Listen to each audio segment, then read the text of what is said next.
पूरी दुनिया में इजराइल और फिलिस्तीन को लेकर हाहाकार मचा हुआ है और अभी भी ये युद्ध जारी है। 44 दिन हो चुके हैं और आज जो अल जजीरा ने डेटा जारी किया उसके हिसाब से 15,000 फिलिस्तीनी, निर्दोष फिलिस्तीनी मारे जा चुके हैं।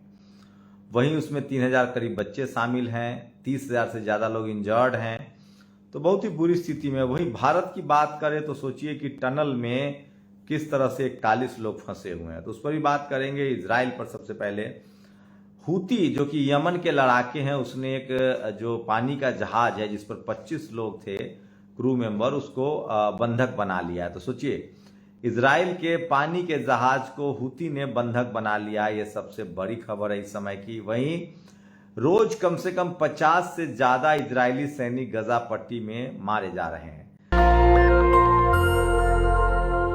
हूती, हिजबुल्ला और हमास का जो कॉम्बिनेशन है, डेडली कॉम्बिनेशन, इसके जो लड़ाके हैं वो हमला कर रहे हैं और लोग मारे जा रहे हैं। वहीं आपको बता दें कि इजराइल की बमबारी भी लगातार जारी है, लेकिन अब इजराइल पर भी मिसाइल दागे जा रहे हैं। हिजबुल्ला के पास हथियार हाथ लग गया है। आप सबको पता है किस तरह से अब हथियार सप्लाई कर रहे हैं।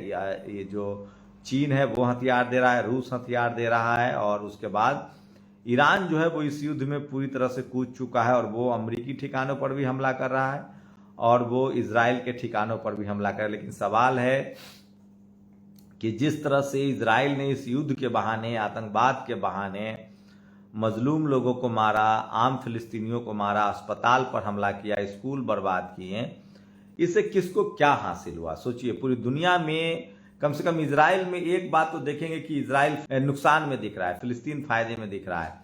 पिछले 75 सालों से फिलिस्तीन पर जो धब्बा लगा था कि वो आतंकियों को पनाह देता है, वो आतंकी देश है, वो परसेप्शन कम से कम खत्म हो गया। अब दुनिया को लग रहा है कि नहीं, ऐसा ये सच नहीं है। और यूनाइटेड नेशन ने बिल्कुल हमास को आतंकी घोषित नहीं किया है, भारत सरकार ने भी नहीं कहा है। भारत सरकार जो है वो इजराइल के नहीं फिलिस्तीन के साथ है, मदद भी पहुंचा रही है, यूनाइटेड नेशंस मदद करने की कोशिश कर रही है। तो एक बड़ा जो फिलिस्तीन के बारे में प्रोपेगेंडा था, झूठ था मीडिया के सहारे, वो अब झूठ बेनकाब हो गया है। दूसरी सबसे बड़ी बात है, देर आए दुरुस्त आए।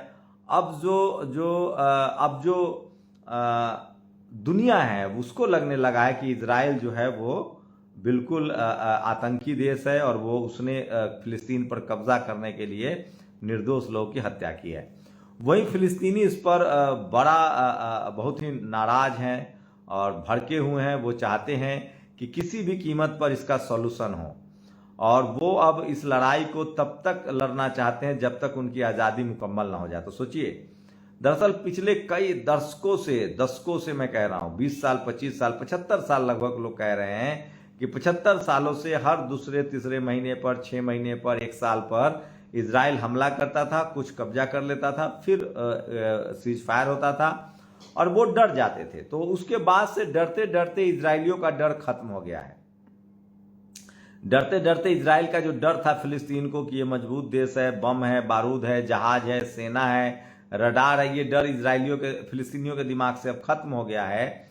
और जिस तरह से पूरे फिलिस्तीन को मलबे में तब्दील कर दिया गया, उसके बाद अब फिलिस्तीनियों को लग रहा है कि ये लड़ाई अब सम्मान की लड़ाई है, ये लड़ाई अब आज़ादी की लड़ाई है और वो आंख में उनके सपने हैं कि इस लड़ाई के बाद हमें आज़ादी मिलेगी। और इसीलिए इससे पहले हमास इतना मजबूत नहीं था, इससे पहले हमास में फिलिस्तीनी कभी इतनी ज़्यादा संख्या में शामिल नहीं होते थे और वो शामिल हो रहे हैं और उनके आंखों में सपना है कि अब हम आज़ादी की लड़ाई लड़ रहे हैं और देर सवेर इजराइल को घुटने टेकना पड़ेगा। तो ये सबसे बड़ी बात है।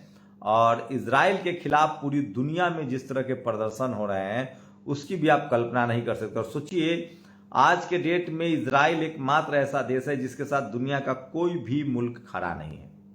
एक सिंगल मुल्क इजराइल के खिलाफ, फिलिस्तीन के खिलाफ नहीं है। सबको फिलिस्तीन से हमदर्दी है। दुनिया के तमाम, खासकर यूरोप के देशों में, अमेरिका में, इंग्लैंड में, अमेरिकन देश, लैटिन अमेरिका में, सब जगह प्रदर्शन हो रहे हैं और लोग उसके खिलाफ खड़े हैं। भारत में जरूर कुछ भक्त जो हैं वो इजराइल के साथ हैं, जबकि भारत सरकार फिलिस्तीन के साथ है, उसका स्टैंड फिलिस्तीन के साथ है। लेकिन सोचिए भक्तों का क्या है? भक्त तो सरकार की हर हाँ में हाँ मिलाते हैं। तो मैं फिर कह रहा हूं कि इजराइल और फिलिस्तीन युद्ध में अब साफ होने लगा है कि अब जो नुकसान है, जितना दरअसल फिलिस्तीन को जितना नुकसान होना था वो हो चुका है। फिलिस्तीन की बर्बादी जितनी होनी थी वो हो चुका है, और उन्होंने अपने बच्चे गंवा दिए, परिवार गंवा दिया है, गांव देश घर गंवा दिया है। वो अपनी जमीन नहीं गंवाना चाहते, और इसीलिए चारों तरफ से लोग आकर हमास में शामिल हो रहे हैं। और सबसे जो खास बात है कि खाड़ी देश पूरी तरह से एकजुट है और वो हथियारों की सप्लाई कर रहा है, और अब हर फिलिस्तीनी चाहता है कि वो हमास बनकर लड़े, और वो लगातार गजा पट्टी में जो इजरायली सैनिक हैं उन पर हमले कर रहा है। इजराइल की अब कोशिश है कि कुछ दिनों के लिए युद्ध विराम करके अपने सेना को फिर से मजबूत किया जाए, रिकॉन्सोलिडेट किया जाए, लेकिन फिलिस्तीनी इसके लिए तैयार नहीं है। वो चाहते हैं कि या तो मुकम्मल फैसला हो, उनकी जमीन लौटाई जाए, उनको आज़ाद किया जाए, और नहीं तो ये लड़ाई अब लंबी चलेगी। और सबसे खास बात है कि लगभग 7 देश जो इजराइल के सीमावर्ती इलाके में जो 7 देश हैं, जिसमें फिलिस्तीन है खुद, उसके बाद लेबनान है, तुर्की है, सीरिया है, जॉर्डन है, ईरान है, ये तमाम देश जो हैं वो पूरी तरह से लड़ने के लिए तैयार है, और इनफैक्ट लड़ भी रहे हैं इजराइल के खिलाफ। तो इस वजह से इजराइल अब अलग थलग पड़ गया है, इजराइल अकेला पड़ गया है। अमेरिका ने साथ छोड़ दिया है, अमेरिका को अपने हित देखने थे, उसने साथ छोड़ दिया है, और नतीजा अब सबके सामने है कि धीरे धीरे इजरायली फौज घिरती जा रही है। और अब तो हिजबुल्लाह के पास ऐसे ऐसे हथियार आ गए हैं जो अब सीधे सीधे तेल अवीव जो इजराइल की राजधानी है वहां तक बमबारी कर रहे हैं, वहां तक हमला कर रहे हैं। तो अब जाकर इजराइल की सुगबुगाहट है। सोचिए इजराइल कितनी हैकरी में था पिछले 75 सालों से, लेकिन वो हैकरी भी उसकी खत्म हो गई है, और धीरे धीरे ही सही कि अब तमाम फिलिस्तीनी एकजुट हो रहे हैं, और उनके आंखों में एक सपना है कि यार या पार की लड़ाई है, और इस बार फिलिस्तीन को आज़ाद करवाना है, अपनी ज़मीन को आज़ाद करवाना है, और इजराइल से अलग आज़ाद होना है। और इस नाते वो इस लड़ाई को अंतिम लड़ाई मान के चल रहे हैं, और इजराइल अब घिर गया, उसकी पूरी विश्वसनीयता खत्म हो गई है। हमास और फिलिस्तीन पर जो आतंक का जो धब्बा था वो धुल गया, वैसे वो झूठ ही था जो अब साबित हो रहा है। इसका मतलब है कि अब सबसे ज़्यादा नुकसान इजराइल का होगा। 80 लाख आबादी है, संपन्न देश है, अब उस पर जब बम गिर रहे हैं, हमले गिर रहे हैं, और वही बेंजामिन नेतन्याहू के खिलाफ भी इजराइल में लगातार प्रदर्शन हो रहे हैं, लेकिन हमास के जो लोग हैं वो लगातार गजा पट्टी में इजरायली सैनिकों के पैर उखाड़ रहे हैं, और इतना आसान नहीं होगा फिलिस्तीन पर कब्जा कर ले। जितना अंदर इजराइल जा रहा है फिलिस्तीन के, उसके सैनिक उतनी ज़्यादा मारे जा रहे हैं। तो जो गुरिल्ला युद्ध है, जैसे अमेरिका तालिबानियों से नहीं जीत पाया अफगानिस्तान में गुरिल्ला युद्ध में, आप बम पटक लीजिए, लेकिन ग्राउंड पर आप नहीं जीत पाएंगे, और कब्जा करने के लिए तो ग्राउंड पर जाना पड़ेगा। तो ग्राउंड पर वो मारे जा रहे हैं इजरायली सैनिक। और वहीं अब जिस तरह से 7 देश बमबारी कर रहे हैं, मिसाइल चला रहे हैं, ड्रोन चला रहे हैं, तो अब इजराइल के शहरियों को भी निशाने पर लिया जा रहा है, और इसकी वजह से अब जो आम इजरायली हैं वो नाराज हो रहे हैं। वही खबर अब टनल की है। सोचिए 41 लोग फंसे हुए हैं, और इस तरह से इस देश की मीडिया खबर चला रही है जैसे कोई चमत्कार हो जाएगा, और मोदी जी चमत्कार कर रहे हैं। मतलब उस खबर में भी तारीफ है, कायदे से सरकार पर दबाव बन रहा है, बनना चाहिए था, तुरंत इनिशिएटिव ले सरकार, चाहे तो क्या नहीं हो सकता है, कोशिश भी हो रही है, तो लोगों को दिखाना चाहिए था, लेकिन वहां भी मोदी जी की मार्केटिंग हो रही है, और इसी को लेकर लोग आलोचना कर रहे हैं। सोचिए क्रिकेट मैच के बहाने किस तरह से मार्केटिंग की गई पार्टी की, पॉलिटिक्स की, और सोचिए कितनी किरकिरी हो रही है। सोचिए इस मीडिया ने, इस देश की मीडिया ने मोदी जी को फंसा दिया है। बकरी बच्चा दे तो थैंक यू मोदी जी, बिल्ली बच्चा दे तो थैंक यू मोदी जी, कहीं कुछ मतलब क्या, मतलब कहीं ट्रेन को झंडी दिखाना है तो भी प्रधानमंत्री, मतलब हर चीज का क्रेडिट इतना दिया गया प्रधानमंत्री को कि अब कहीं कोई पेड़ गिर जाए, कहीं कोई एक्सीडेंट हो जाए तो लोग कहते हैं पनौती पीएम है, क्योंकि आपने इस स्थिति में ला दिया। तेल का दाम कीमत हुआ तो मेरी किस्मत है, तो तेल का दाम बढ़ेगा तो आप ही की वजह से बढ़ेगा।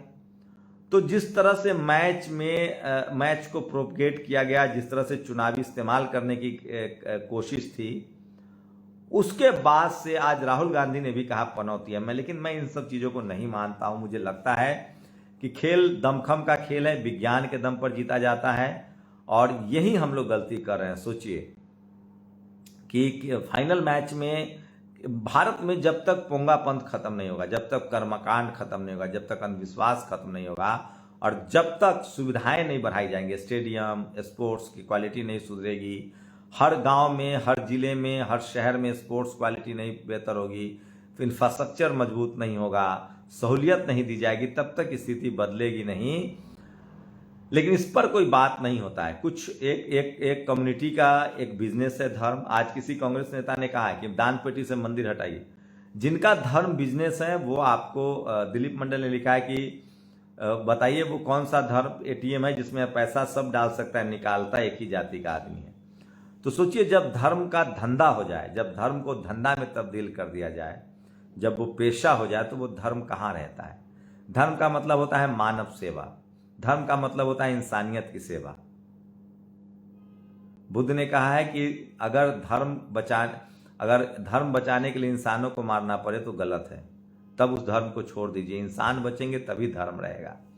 तो सोचिए किस तरह से धार्मिक प्रोपेगेंडा के आधार पर लोगों को गुमराह किया जा रहा है। मैं फिर कह रहा हूं, 21वीं सदी में आपको तकनीक के साथ, विज्ञान के साथ आना पड़ेगा और तभी आप खेल हो, युद्ध हो, हर चीज में आज तकनीक है, विज्ञान है, उसके साथ चलना पड़ेगा।